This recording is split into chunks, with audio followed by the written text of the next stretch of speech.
तहसीलदार शाहवाडी बोलतेय. 27/5/2026 रोजी आपल्या विशाळगडावर बनणाऱ्या उरसास पुरातत्व विभागाकडून नाहक प्रमाणपत्र नाकारण्यात आलेले आहे.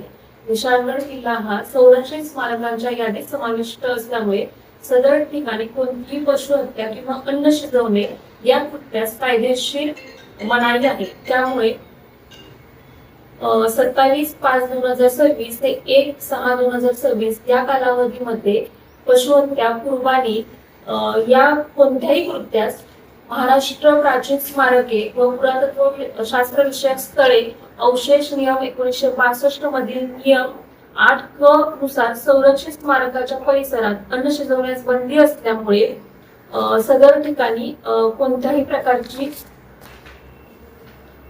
27/5/2026 ते 1/6 या कालावधीमध्ये बकरी व उरूस या दरम्यान पशुहत्या, कुर्बानी व महाप्रसादासाठी पर्यटक, यात्रेकरू व भाविकांना महाराष्ट्र प्राचीन स्मारके व पुरातत्व शास्त्र विषयक स्थळे व अवशेष नियम 1962 मधील तरतुदीनुसार नाहक प्रमाणपत्र देण्यात आलेले नाही.